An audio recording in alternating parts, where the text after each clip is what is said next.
Are there any good horror movies coming out this year? Are any of them original premises? And why is it the middle of February and we're just getting around to the preview for the year? All this and more on Gory Storytime. Warning.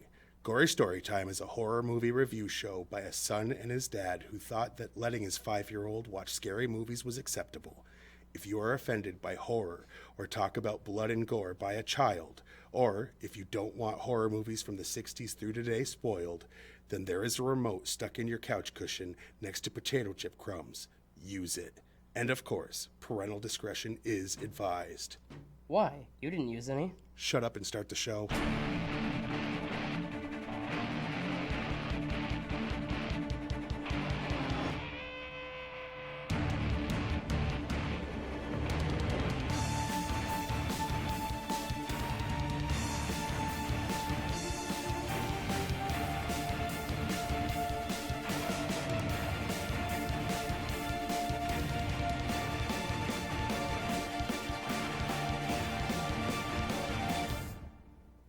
Welcome to Gory Storytime. I'm your host, Jason. I'm his co-host and his father, Craig, and this week we're finally back. We took a couple weeks off, just different things came up, but we're doing our annual preview of the upcoming horror movies of the year.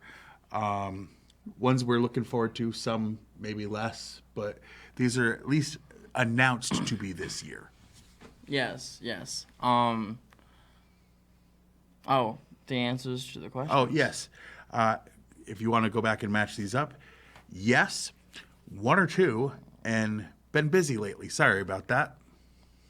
Yes. And we've done this the last few years where we look at things that have been announced, and some of them are pretty obvious, but we'll get into that. We'll talk about each one a little bit and give a brief description of what we know. Yes. We don't have 20 facts about each one because we don't have that kind of time, and they don't have that much information on a lot of these, right?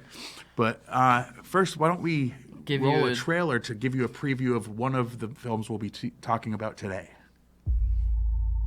We've all dreamt of silver that's cursed this land.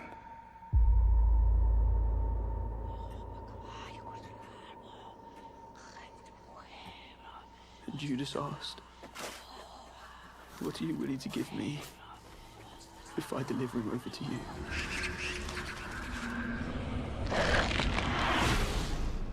We will all pay for the sins made by our elders. There's a manor house. They've sent for me regarding their son who's gone missing. It may be connected to what you've been looking for.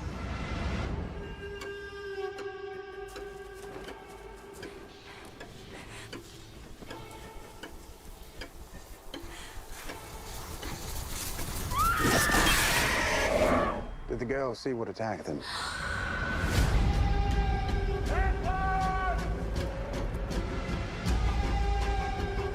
What's happening here?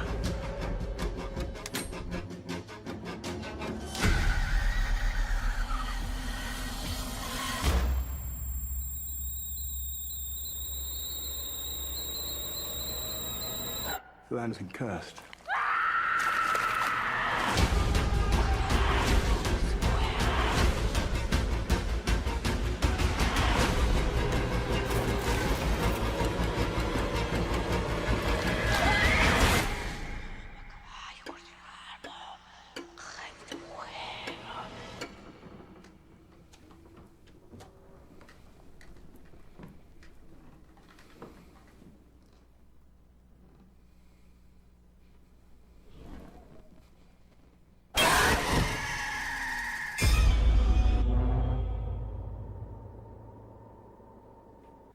All right.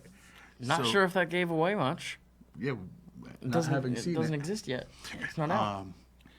All right. Now, before we get into our list, and we'll get to a little description of that movie too, but first, we have to pay some bills. And by bills, I mean just make piles of cash. You don't get to be my size if you don't eat a lot, and you can't eat a lot these days unless you have tons of cash. It's true. Anyone that goes to the grocery store knows that. I just eat bread. That'll do it too. What we do is we advertise real products that actually exist, and for that, they back up a Brinks truck to our house Yes. and just dump truckloads of money. Because, it's not really about our love of horror. It's about our love of the, greenbacks. Yes.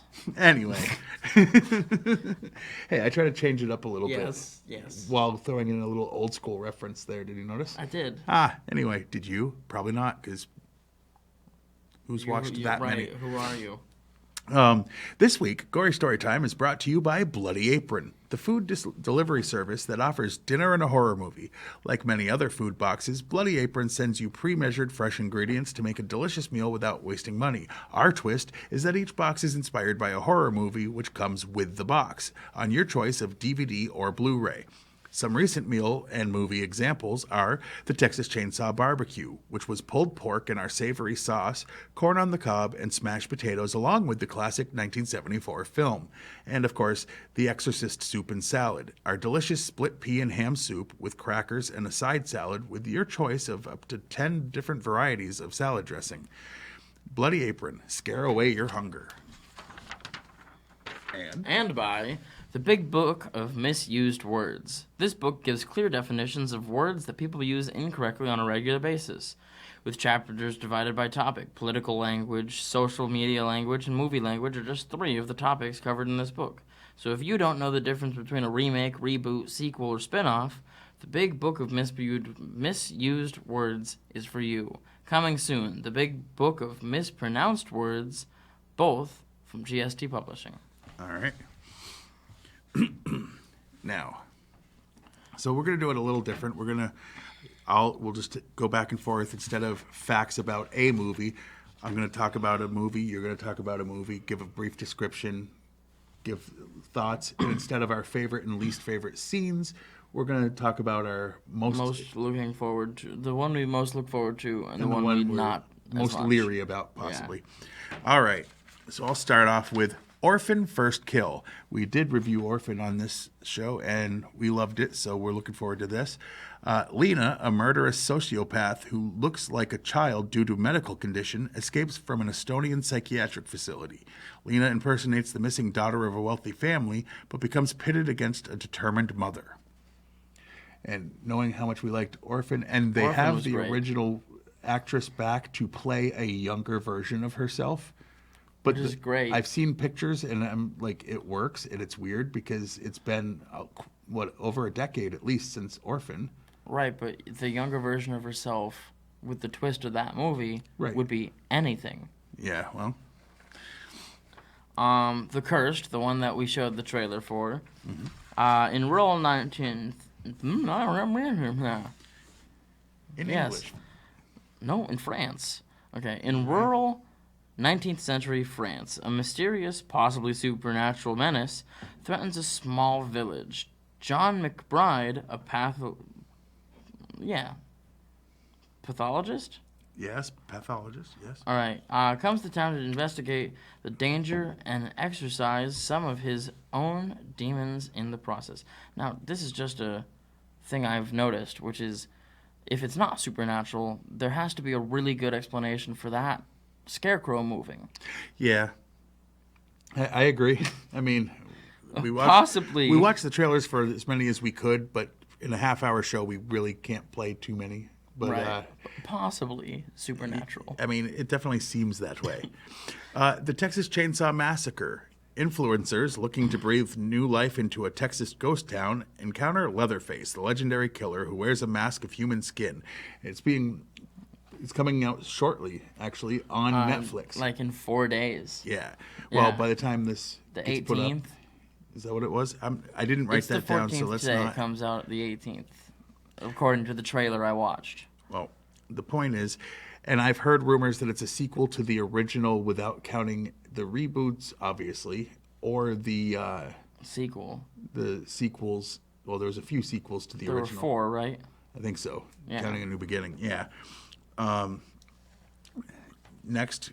Morbius, the Marvel character, biochemist Michael Morbius, tries to cure himself of a rare blood disease, but when his experiment goes wrong, he inadvertently infects himself with a form of vampirism instead. And the reason that's listed, even though you're probably thinking, wait, comic book movie? Yes, it's it's a vampire movie. I mean, and it's being done by Sony, not by Marvel Studios specifically. It's in conjunction. It is part PG-13, of the Spider-Man but universe. Sony did Lights Out, and Lights Out was pretty dang good. Yeah, there was quite a few PG-13s. Blumhouse does a few that way. Yeah. PG-13 can work as a horror. So we'll see. But it seems like it's the first entrance into horror comic as far as Marvel's concerned. Yeah. Nope. Nope is the upcoming neo-Western science fiction horror film written, directed, and produced by Jordan Peele under his Monkey Paw Productions banner. It stars Daniel Kaluuya, Keke Palmer, and Stephen... How do you pronounce it? Yun. The plot follows residents of an isolated town who witness a mysterious abnormal event. It appears to be aliens, but they've not said but the word alien. But also maybe clouds. Just clouds, because... I just hope it's good. I liked his first one. I didn't care for Us. It really depends on the movie. Like, if it's as good as his first outing, then great. Otherwise, I think Nope is going to be an ironic title that is going to be in a lot of reviews if it doesn't go well. Yeah, sadly. Halloween ends. The saga of Michael Myers and Laurie Strode comes to an end. That's basically the only description. Guy with a knife tries to kill the same woman he's tried to kill for 40 years? Yeah. 50 years? 50 Something, years. 40 years. No, all 78. In 18, it was 40. Whatever. So, a long time. 43. A long time is the point. Yeah. Let's see. The long night. While searching for the parents she's never known, Grace and her boyfriend return to her childhood stomping grounds in the South to investigate a promising lead on her family's whereabouts. Upon arrival, the couple's weekend takes a bizarre, terrifying turn as a nightmarish cult and its maniacal leader terrorize the pair en route to fulfilling an ancient apocalyptic prophecy. Yikes. The trailer looked pretty good for that one. Jeepers Creepers Reborn. Forced to travel with her boyfriend, Lane begins to experience premonitions associated with the urban myth of the Creeper. Lane believes that something supernatural has been summoned and that she is at the center of it all. Yikes. Yes. By the way, I remember what that guy can do. Yeah, we liked the first two. I don't remember even watching the third one. He swears I did, so I must have. If I did, I certainly didn't enjoy it to not recall it. Right. So who knows?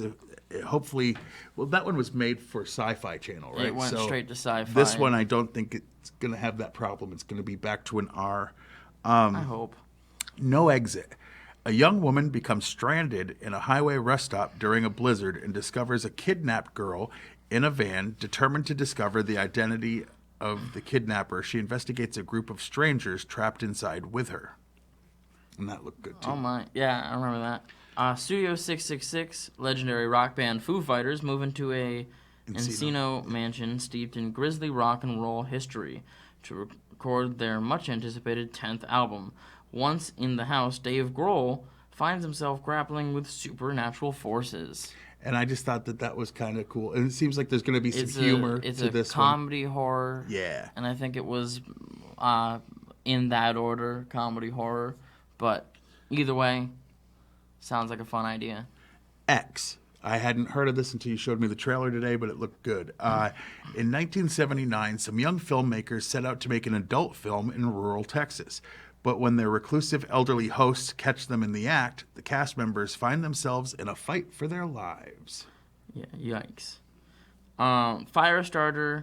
Firestarter is a science fiction horror film directed by Keith Thomas based on the novel of the same name by Stephen King. A young girl named Charlie begins to exhibit the ability of setting fires solely with her mind.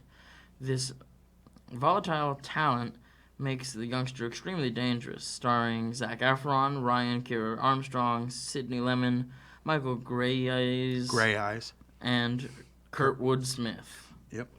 Insidious Dark Realm, the fifth Insidious film, is expected to arrive in theaters sometime in 2022, according to Blumhouse's Jason Blum. That is all we know. We tried to find anything more than that, and it's just like, hey, remember the other Insidiouses? This is more. Yeah. Basically. The Evil Dead Rise. Evil Dead Rise is an upcoming supernatural horror film written and directed by Lee Cronin and produced by Robert Tappert, with Sam Raimi and Bruce Campbell serving as executive producers. No information on if it's a sequel to the original series or the remake at all. Yep. Again, looked and couldn't find word one on who is actually Bruce in Campbell this. said we saw a couple shots that had been finished. That's like the most I found. Yeah. Salem's Lot is being remade. A writer returns to his hometown and discovers that the residents are being turned into vampires, Nice. which is the same premise as the original one. Yes, you know why? A couple Stephen King things. Prey, originally called Skull, the origin story of the Predator in the world of the Comanche Nation 300 years ago. Naru, a skilled female warrior, fights to protect her tribe against one of the first highly evolved predators to land on Earth. Hellraiser.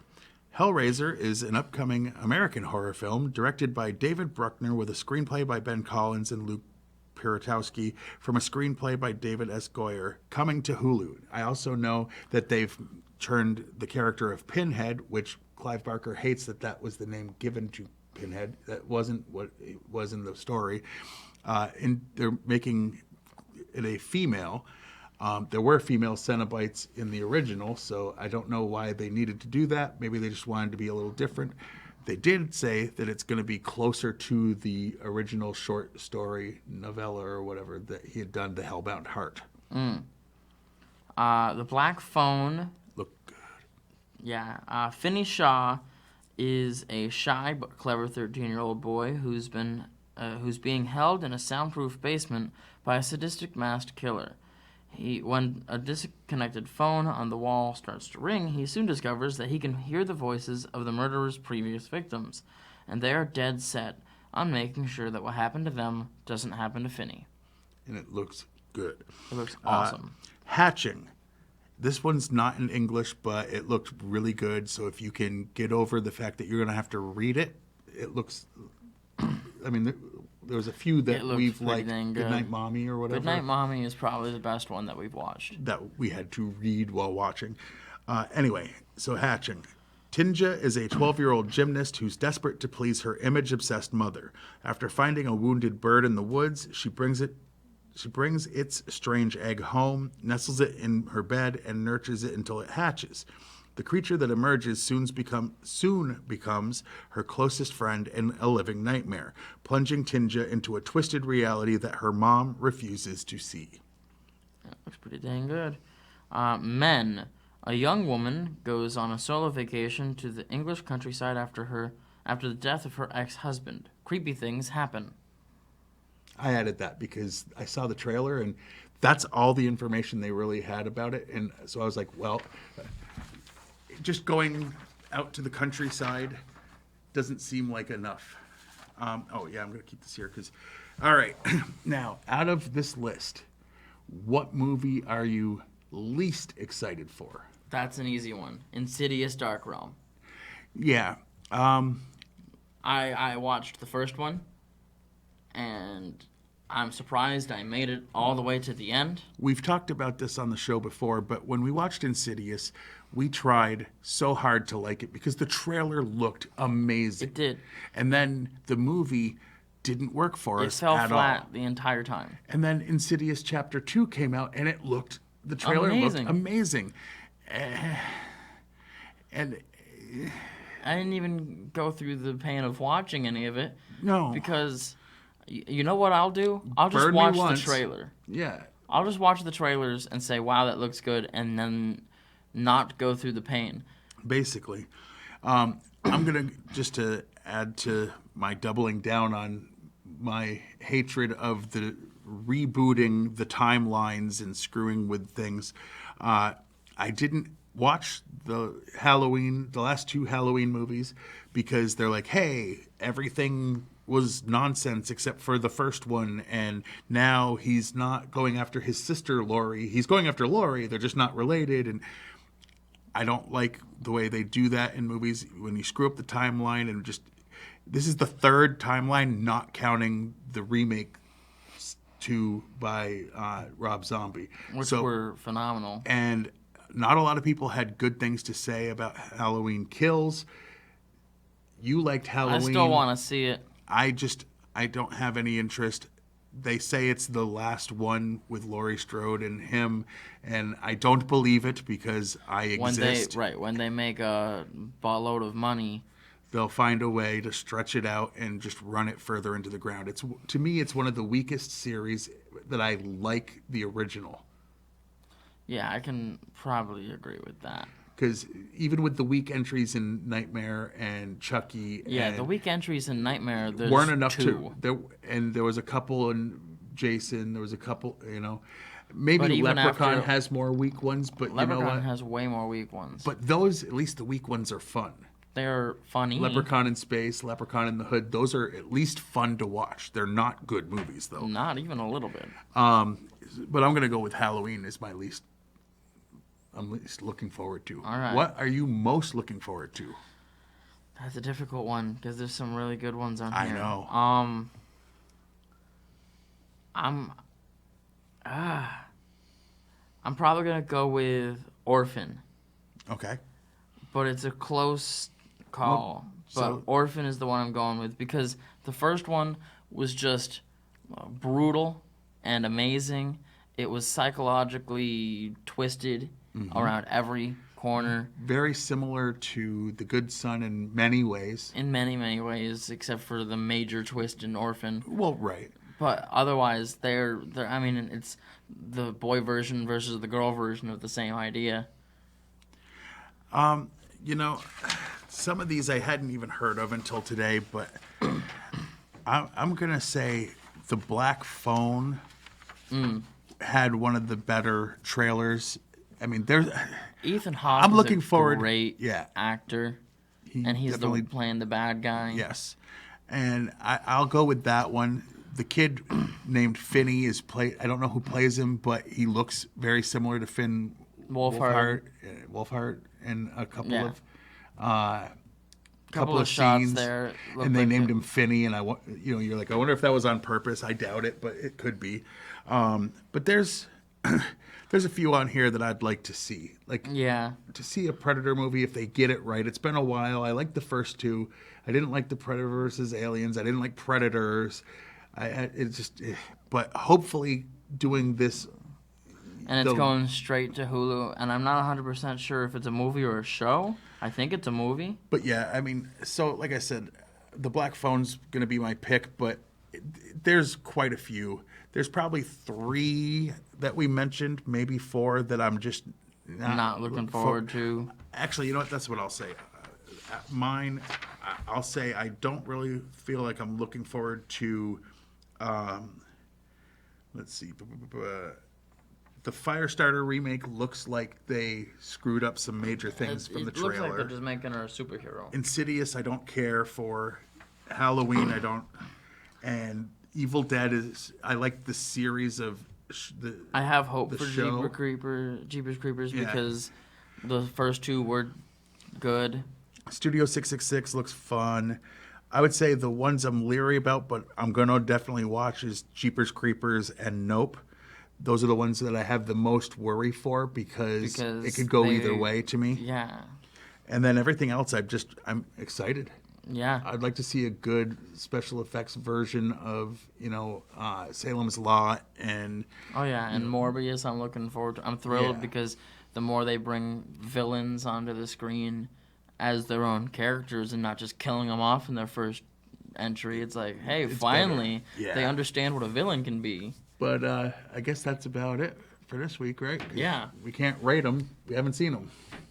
Yeah. So why don't we slide to the stuff over there? The stuff on the side of the screen. You can watch the show on Fact TV channel 1076, Thursdays at 8:30 p.m. and Fridays at 7 p.m. You can like us on Facebook, and when I say like us, you can like Fact TV, and you can like Gory Storytime. If you like Fact TV, you can actually watch us stream this live. So I know we're out. You got your notification on your phone saying that we're live. So if you're watching, hey. Next. You can go to fact8.com and watch a bunch of the back episodes of this show and a bunch of other programming that they have on the channel. They have an extraordinary amount of people that actually come in and do things. Yeah. It's just mind-blowing because no other channel that's a little channel like this has The public nearly access. as much. I mean, unless you get to, like some bigger cities have quite a few people, just because there's a lot. But that's a big This city. is a small community small that does town. a lot of stuff. Over the years, I've seen a lot of people in here doing Like, you their own could scroll thing. back and you'd find probably almost the better half of a decade or better part of a decade Yeah, there's tons of of good stuff. content. You can also follow me on Twitter. I'm at Craig Jakes, all lowercase, all one word. I'm at Jiggly Fernbrain. I only tweet things that I find funny that he says in or out of context. And check out my YouTube channel. It's Juggalo Jakes, one word. And, there's episodes of this show. There's episodes of other shows I do that's political. There's an old show that I used to do about parenting. There's music videos, sketches. And Fact TV, look for their YouTube channel too, because they post episodes of this that I don't have on there. Yeah, if you type in Gory Storytime, it could bring you to his or theirs. Yep, absolutely. And go ahead and subscribe to both. That's what I would do. That's And about it. until next time, I'm your host, Jason. I'm his co-host and his father, Craig. And sweet dreams.